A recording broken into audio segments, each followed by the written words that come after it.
Bonjour à tous, Azul Flaoun Marang. Le christianisme, le judaïsme et l'islam par Charles Amblant.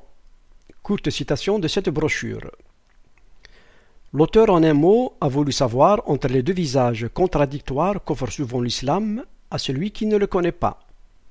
Le visage violent et agressif d'une part, et le visage à l'inverse d'une religion présentée comme de tolérance et de modération. L'auteur a simplement voulu savoir donc où était la vérité. Par rapport au christianisme, il est assez classique de renvoyer dos à dos la foi chrétienne et l'islam relativement aux crimes qui peuvent être commis en leur nom. L'on dit, des musulmans ont commis des crimes atroces au nom de l'islam. Oui, mais des chrétiens aussi ont parfois commis des crimes atroces au nom du christianisme. Ceci est dû au fanatisme, pas à la religion elle-même. Ceux qui raisonnent ainsi se trompent cependant dans leur rapprochement. Il est certain que de nombreux crimes ont été commis au nom de la foi chrétienne depuis 2000 ans. Tout comme bien des atrocités ont été commises par des musulmans au nom de l'islam depuis 1400 ans. Mais il existe une énorme différence entre les deux. C'est que tous les crimes commis au nom de la foi chrétienne sont profondément contraires au message contenu dans les évangiles, alors que la majorité des crimes commis au nom de l'islam non seulement ne sont pas contraires au message du Coran et de la Sunna, mais même bien souvent sont directement ordonnés par ces textes sacrés de l'islam. La foi chrétienne et l'islam se ressemblent sur un point, tous deux sont universalistes, c'est-à-dire qu'ils visent à s'étendre et à s'appliquer à toute l'humanité. Mais dans la foi chrétienne, cette expansion ne doit pas se faire par les armes et la violence. C'est en vain que l'on chercherait dans les évangiles, c'est-à-dire les textes les plus fondamentaux de la foi chrétienne, des paroles violentes appelant à la guerre contre les infidèles, au massacre ou à la mutilation de ce qui s'opposerait à la progression du message du Christ. Dans tout le Nouveau Testament, on ne trouve également aucune trace de violence à l'encontre des non-croyants. En revanche, dans le Coran, nous avons assez montré citations à l'appui que de tels messages abondent, que l'islam prescrit de mener la guerre sainte contre les infidèles, de faire subir des ignominies, c'est-à-dire des mutilations physiques à ceux qui s'opposent à la progression de l'islam. Voir l'exemple de la sourate 5, verset 33. Qu'il incite aussi au martyr, c'est-à-dire à sacrifier sa vie dans la lutte pour le triomphe de l'islam, en promettant à ceux qui le font le paradis éternel. Cette différence est fondamentale. La violence témoignée par nombre de musulmans que l'on qualifie de fanatiques est en réalité le plus souvent du moins parfaitement conforme au message du Coran et de la Sunna. Les islamistes ne sont pas des extrémistes. Ce sont en réalité de bons musulmans, puisqu'ils appliquent à la lettre les prescriptions de la charia, la loi d'Allah. A l'inverse, le message évangélique est essentiellement un message de paix, où l'on ne trouve aucun appel à la guerre sainte. Les chrétiens qui commettent ou ont commis des crimes au nom de la foi chrétienne sont donc eux bel et bien des fanatiques, déformant et trahissant le message de leur religion. Une autre différence entre la foi chrétienne et l'islam tient à la place du politique.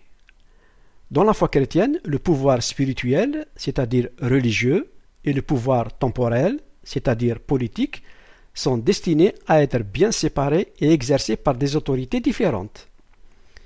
C'est là le sens des deux phrases de Jésus. « Mon royaume n'est pas de ce monde.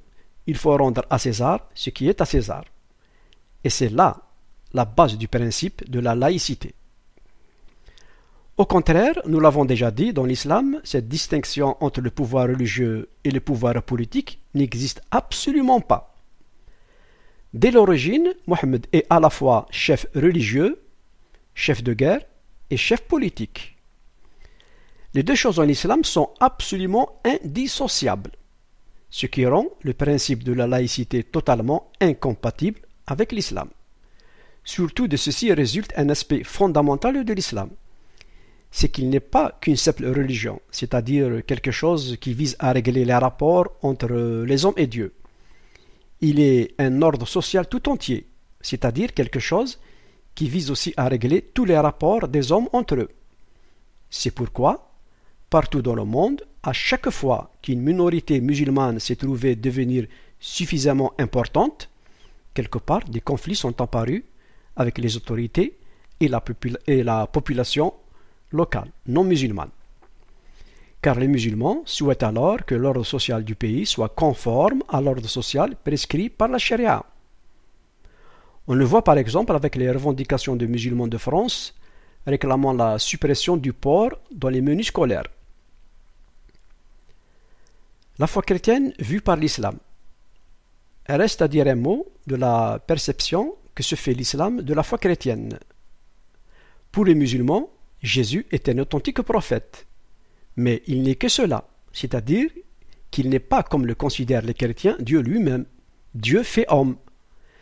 Les musulmans rejettent l'idée de la divinité de Jésus, l'idée fondamentale pour les chrétiens qu'il est le Fils de Dieu. L'islam rejette aussi l'idée fondamentale pour la plupart des chrétiens de la Trinité. En effet, nombre de théologiens musulmans ne se rendent pas à la subtilité de l'idée d'un Dieu unique mais trinitaire, et prennent donc la Trinité chrétienne pour une forme atténuée de polythéisme, ce qui est le pire crime qui soit dans l'islam, plus grave que le meurtre. Maintenant par rapport au judaïsme. De la même manière qu'ils essaient de minimiser la violence propre au message de l'islam, en mettant en avant les crimes commis par des chrétiens, certaines personnes, des musulmans bien sûr, mais aussi certains intellectuels athées d'Occident, et malheureusement surtout d'Europe, qui pour diverses raisons idéologiques défendent l'islam, mettent en avant le texte de l'Ancien Testament, qui constitue le livre sacré des Juifs, la Torah. Contrairement aux évangiles, la loi contient en effet de nombreux passages violents, parlant de guerre et de punitions réservées par Yahvé Dieu, à ceux qui s'en prirent au peuple élu, le peuple juif. Mais là encore, un élément fondamental fait que la violence de certains passages de la Torah est de beaucoup moins de conséquences que la violence du Coran. C'est que l'islam, nous l'avons déjà dit, vise à conquérir dans l'idéal la terre entière, à s'étendre à toute l'humanité, alors que le judaïsme, lui, ne vise absolument pas ce but. Le judaïsme n'aspire à régir la vie que des membres du peuple juif, et ces derniers ne veulent nullement et n'ont jamais voulu convertir toute l'humanité. Ceci ne fait pas partie du message du judaïsme. Tous les passages violents de la Torah des Juifs relatent les malheurs qui arrivent à ceux qui s'en prirent au peuple juif, mais ils ne commandent pas à ces derniers d'aller faire la guerre aux non-juifs pour imposer leurs lois. Les passages violents du Coran et de la Sunna concernent par contre directement ce que les musulmans appellent infidèles, c'est-à-dire les non-musulmans qui sont en contact avec des communautés musulmanes importantes. Car bien souvent, ce sont eux qui sont visés par les textes violents de l'islam, et eux aussi qui risquent de voir des musulmans chercher à leur imposer progressivement leurs lois islamiques, leur mode de vie musulman, et finalement leur religion, en brisant violemment, s'ils le peuvent, ce qui essaierait de résister. Revenons à l'Ancien Testament. L'Ancien Testament n'est pas que le livre sacré des Juifs, il fait aussi partie du livre des chrétiens, même si ceci se réfère surtout aux évangiles. Mais de très nombreuses règles contenues dans l'Ancien Testament ont été réformées par Jésus.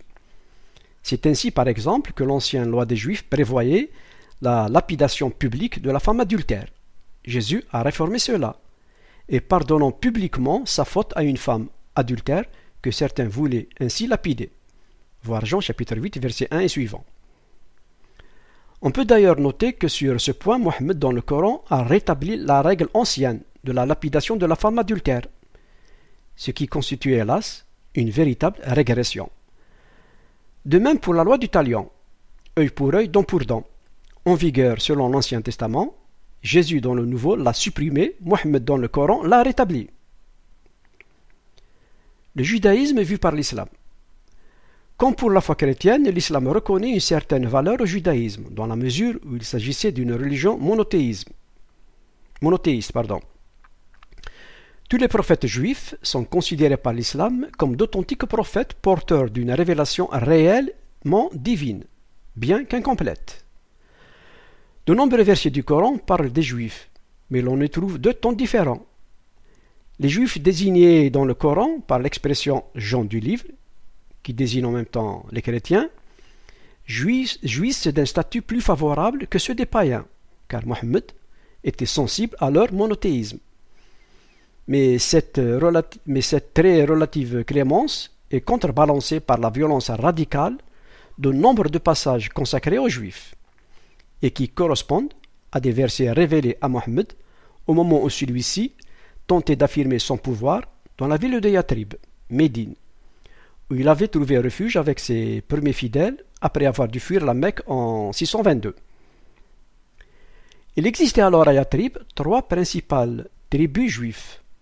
Mohammed, encore peu puissant, dut composer avec elles pour commencer à assurer son pouvoir. Mais à mesure que celui-ci s'affermissait, les Juifs de Yatrib lui apparurent de plus en plus comme un obstacle à sa domination. Il critiquait notamment de nombreux aspects de ses révélations divines et n'apprécie pas l'expansion de son pouvoir. En 624, Mohammed trouva un prétexte lui permettant d'attaquer l'une de ces tribus juives, les Banu Kanouka, qui, vaincus, furent expulsés de la ville, leurs biens étant tous saisis et partagés après prélèvement de la part de Mohammed entre les soldats musulmans. Un an plus tard, ce fut la tribu juive des Banu Nadir que Mohammed attaqua, au prétexte que certains membres de cette tribu auraient essayé de l'assassiner. En réalité, outre l'hostilité envers l'obstacle à son pouvoir que représentaient les Juifs, Mohammed avait besoin alors de remporter une victoire militaire pour effacer l'atteinte à son prestige et à sa crédibilité qui venait de résulter de sa défaite militaire face aux Mécois lors de la bataille d'Uhud en 625. Cette fois encore, tous les Juifs de la tribu des Banu Nadir furent expulsés et leurs biens intégralement pris. La sourate 59 fait largement référence à cette victoire, à l'expulsion qui l'a suivie et à l'appropriation par les musulmans des biens de la tribu juive vaincue. La troisième des tribus juives de Yatrib, les Banu Quraïza, n'eurent malheureusement pas droit à autant de clémence. En 627, après une bataille des musulmans de Yatrib contre les Mécois, Mohammed soupçonna les Banu Quraïza, qui globalement étaient restés neutres, de l'avoir trahi et trouva ainsi prétexte pour les attaquer. Ils finirent par être vaincus, mais cette fois-ci Mohammed, dont le pouvoir désormais bien affirmé, ne l'obligeait plus à faire preuve de prudence tactique, n'ordonna pas leur expulsion, mais réduisait en esclavage tous leurs femmes et tous leurs enfants, qui furent ainsi vendus, et ordonna le massacre de tous les hommes durant toute une journée et toute une nuit que dura leur exécution. Ceux-ci furent ainsi envoyés par groupes de 5 ou 6 au bord d'une grande fosse commune creusée par les fidèles de Mohammed et décapités avant d'être précipités. Naturellement, tous leurs biens furent là encore saisis et distribués après prélèvement de la part de Mohammed aux musulmans. Ce massacre, Mohammed trouva par la suite à le justifier et à lui donner une onction divine, grâce à la révélation venant fort à propos d'un nouveau verset du Coran. C'est la sourate 33, versets 26 et 27. Nous lisons ceci. Et il, c'est-à-dire Allah, a fait descendre de leur forteresse ceux des gens du livre, c'est-à-dire les Juifs de la tribu des Banu Quraïza, qui avaient soutenu les coalisés, c'est-à-dire les Mécois. Et il, c'est-à-dire Allah, a jeté l'effroi dans leur cœur. Vous avez alors tué une partie d'entre eux et vous avez réduit les autres en esclavage. Et il, c'est-à-dire Allah, vous avez fait hériter leurs terres, leurs demeures, leurs biens et aussi une terre que vous n'avez point foulée. Et Allah est omnipotent. Aujourd'hui, pour exonérer l'islam de toute violence religieuse, on entend souvent dire il n'existe pas un seul islam, mais des islams différents. C'est là une phrase que l'on entend souvent revenir, généralement d'ailleurs, dans la bouche de personnes qui cherchaient à exonérer l'islam de toute responsabilité dans les atrocités qui sont souvent commises en son nom, en cherchant à nous expliquer que celle-ci ne serait que le fait d'une branche extrémiste et minoritaire de l'islam. Cette affirmation, bien entendu, est en partie vraie, dans la mesure où il n'existait bien divers courants dans un ensemble aussi vaste que celui de l'islam.